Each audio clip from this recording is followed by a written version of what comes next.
thought for the day for March the 8th. Unclean, unclean. The readings for the day are Leviticus 15, Psalms 117, 118, 2 Corinthians 10 and 11.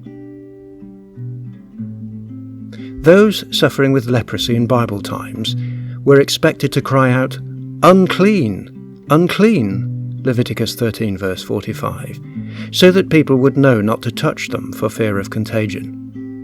Today's reading in Leviticus 15 might seem rather boring, but it has valuable lessons on cleanliness of which the world was ignorant until about 200 years ago. The word leprosy in Leviticus covers a multitude of skin infections, some serious, some not. In the last 2 days we have seen that it was the priest's responsibility to determine which was serious and see that action was taken. Today we read about the precautions with sick people and others who had bodily discharges, so as to prevent the spread of dangerous infection. Those unclean with a discharge were not to touch anyone without having rinsed their hands in water.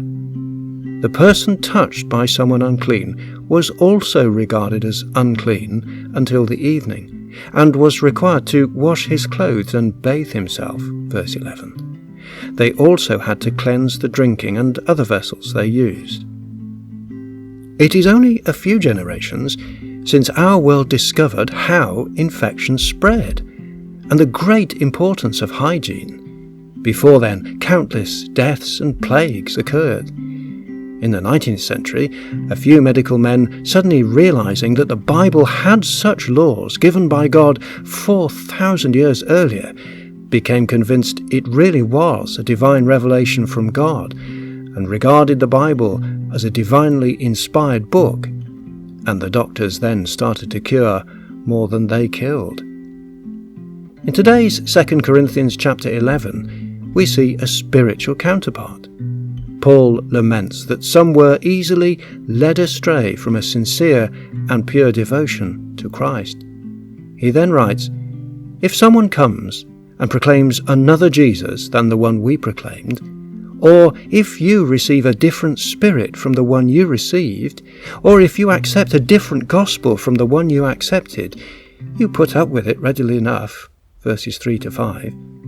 Then he makes the point, such men are false apostles, deceitful workmen, disguising themselves as apostles of Christ, verse 13.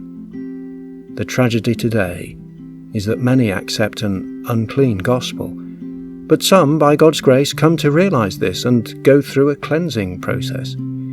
We also read that if really bad behavior is not cleansed, there is a parallel action to be taken to that of leprosy in dealing with it.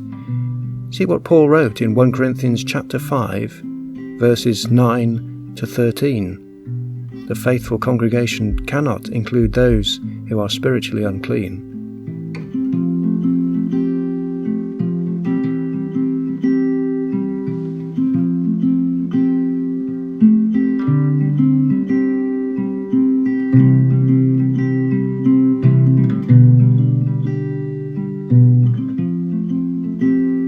We hope you found this message from the Bible helpful and thought-provoking. We believe the Bible is God's Word and, as it says, a lamp to our path and a light to our feet. Join us again tomorrow when we open its pages for another Thought for the Day.